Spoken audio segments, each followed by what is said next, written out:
வணக்கம். அமரர் கல்கியின் பொன்னியின் செல்வன் பாகம் 3 கொலைவாள். அத்தியாயம் 32 பிரம்மாவின் தலை. வந்தியத்தேவன் குடந்தை ஜோதிடரின் வீட்டுக்குள் 2ஆம் முறையாக பிரவேசித்த போது அவனுடைய உள்ளத்தில் ஓர் அதிசயமான இன்ப உணர்ச்சி உண்டாயிற்று. அந்த சிறிய வீட்டுக்குள்ளேதான் முதலாக அவன் இளைய பிராட்டி குந்தவையை பார்த்தான்.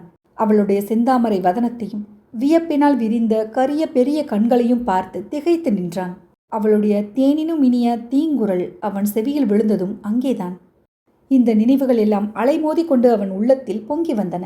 அவற்றினால் அவன் செவிகள் இனித்தன, உள்ளம் இனித்தது, உடல் முழுவதுமே இனித்து சிலிர்த்தது. ஜோதிடர் அப்போதுதான் மாலை வேளை பூஜைக்கு ஆயத்தம் செய்து கொண்டிருந்தார். இவனை பார்த்ததும், "வா அப்பனே, வா, வானர்குலத்து வல்லவரையன்தானே?" என்றார். "ஆம் ஜோதிடரே, ஜோஷியம் முன்பின்னாக இருந்தாலும் உம்முடைய ஞாபக சக்தி பிரமாதம்" என்றான் வந்தியத்தேவன். "தம்பி, ஜோதிட சாஸ்திரம் பயில்வதற்கு ஞாபக சக்தி மிக அவசியம். கிரகங்கள், நட்சத்திரங்கள், தசைகள், புக்திகள், யோகங்கள் இவை லட்சம் விதமான சேர்க்கை உள்ளவை. அவ்வளவையும் மனதில் வைத்துக்கொண்டு வருஷம், மாதம், நாள், நாளிகை, வினாடி, ஒரு வினாடியில் 100 பங்கு நேரம் இவ்வளவையும் கணக்கிட்டு பார்த்தல்லவா சொல்ல வேண்டும். போகட்டும், என் ஜோஷியம் முன்பின்னாக இருந்தாலும் என்றாயே, அதன் பொருள் என்ன? நான் உனக்கு சொன்னது ஒன்றும் பலிக்கவில்லையா? அதையும் உங்கள் ஜோஷியத்திலேயே கண்டுபிடித்து கொள்ள வழி இல்லையா? உண்டு. ஜோஷியத்தினாலும் கண்டுபிடிக்கலாம், ஊகத்தினாலும் கண்டுபிடிக்கலாம். உனக்கு நான் கூறியவை பழித்துதான் இருக்க வேண்டும். இல்லாவிடில் நீ திரும்பவும் இந்த குடிசைக்குள் வருவாயா? ஆமாம், உம்முடைய ஜோஷியம் பழிக்கத்தான் செய்தது. அப்படி சொல்லு, எந்த விதத்தில் பழித்தத பணி? நீர் எனக்கு சொன்னது அப்படியே பழித்தது. நீ போகிற காரியம் நடந்தால் நடக்கும், நடக்காவிட்டால் நடக்காது என்றீர். அந்தபடியே நடந்தது. நடந்தது என்று நான் சொல்வது கூட பிசகு. என்னை கண்டவுடனேயே ஓட்டம் பிடித்து ஓடிற்று. தம்பி, நீ பெரிய வேடிக்கைக்காரனாயிருக்கிறாய். உண்மையான வார்த்தை, நான் வேடிக்கைக்காரன்தான். அத்துடன் கொஞ்சம் கோபக்காரன். இந்த குடிசைக்குள் வரும்போது கோபத்தை வெளியில் மூட்டை கட்டி வைத்துவிட்டு வர வேண்டும். அப்படி செய்யலாம் என்றுதான் பார்த்தேன். ஆனால் உம்முடைய சீடனை வீட்டு வாசலில் காணவில்லை. கோப மூட்டையை திண்ணையில் வைத்தால் யாராவது அடித்து கொண்டு போய்விட்டால் என்ன செய்கிறது என்று உள்ளே கொண்டு வந்து விட்டேன்.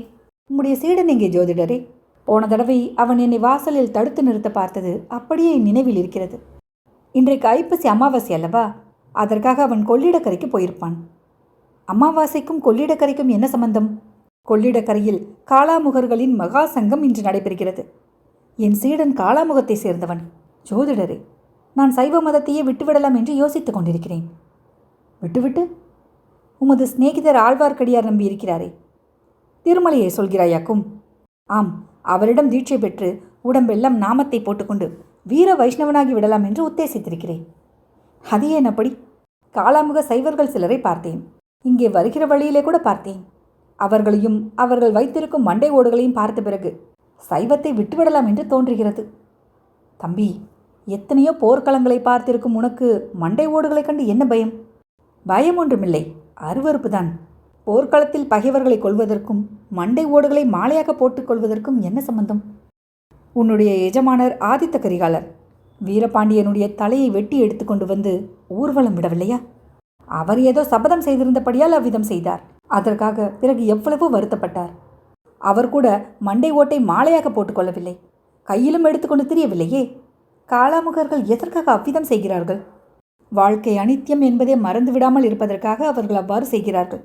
நீயும் நானும் திருநீறு பூசிக்கொள்கிறோமே, அது மட்டும் என்ன? இந்த மனித உடம்பு நிலையானதல்ல. ஒரு நாள் சாம்பலாக போகிறதென்பதை மறந்து விடாமல் இருப்பதற்காகத்தானே திருநீறு பூசிக்கொள்கிறோம். மனித தேகம் அனித்தியம் என்பது சரிதான்.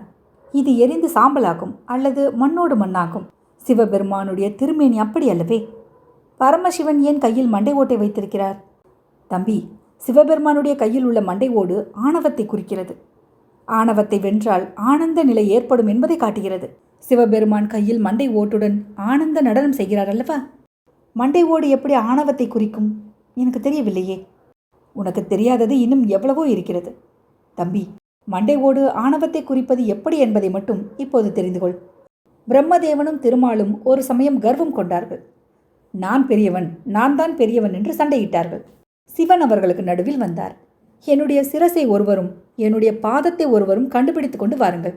யார் பார்த்துவிட்டு முதலில் வருகிறாரோ அவர்தான் உங்களில் பெரியவர் என்றார்.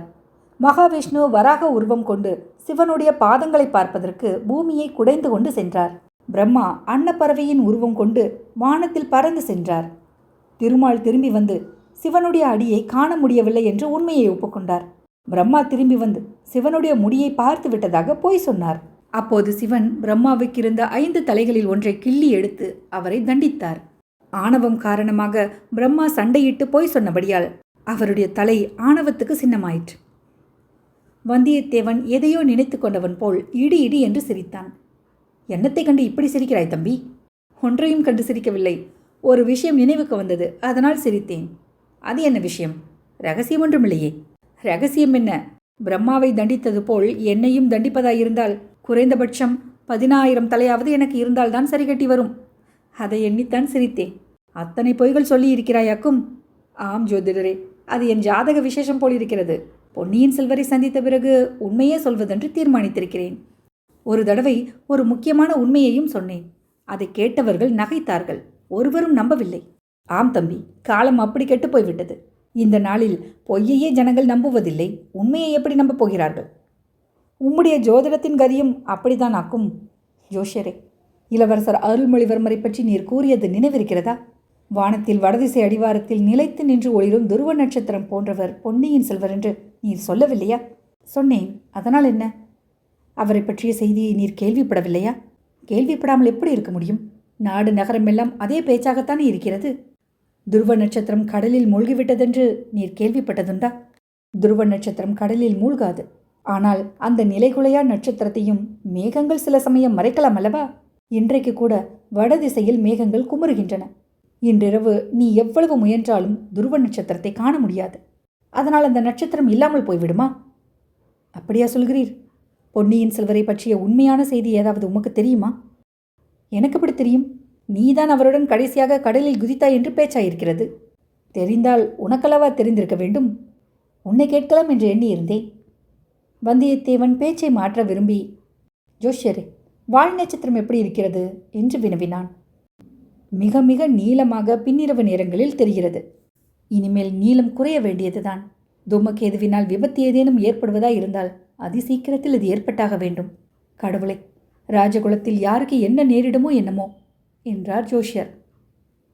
வந்தியத்தேவனுடைய உள்ளம் அதிவேகமாக அங்குமிங்கும் பாய்ந்தது.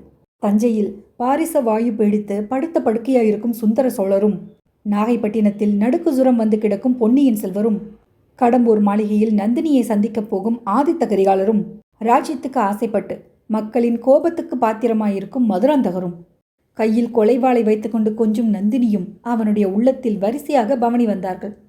அதெல்லாம் போகட்டும் ஜோஷியரே. ராஜகுலத்தாரின் விஷயம் நமக்கென்னத்திற்கு? நான் இப்போது மேற்கொண்டு போகும் காரியம் எப்படி முடியும் என்று சொல்லுங்கள். முன்னமே உனக்கு சொன்னதைத்தான் இப்போதும் சொல்ல வேண்டியிருக்கிறதப்பனே. எத்தனையோ விபத்துகள் உனக்கு வரும். அவற்றை எல்லாம் வெற்றி கொள்வதற்கு எதிர்பாராத உதவியும் கிடைக்கும் என்றார் ஜோஷியர். இப்போது வாசலில் வந்து கொண்டிருப்பது விபத்தா உதவியா என்று வந்தியத்தேவன் எண்ணமிட்டான். ஏனெனில் அச்சமயம் வாசலில் ஆடவர்களின் குரல்களுடன் பெண்களின் குரல்களும் கேட்டன. இருவரும் வாசற்புறத்தை நோக்கினார்கள். மறுநிமிடம் வானதி தேவியும் அவளுடைய பாங்கியும் உள்ளே வந்தார்கள். வந்தியத்தேவன் எழுந்து நின்று மரியாதையுடன், தேவி, மன்னிக்க வேண்டும். தாங்கள் இங்கே வரப்போகிறீர்கள் என்று தெரிந்திருந்தால் நான் வந்திருக்க மாட்டேன் என்றான். அத்தியாயம் 32 நிறைவுற்றது.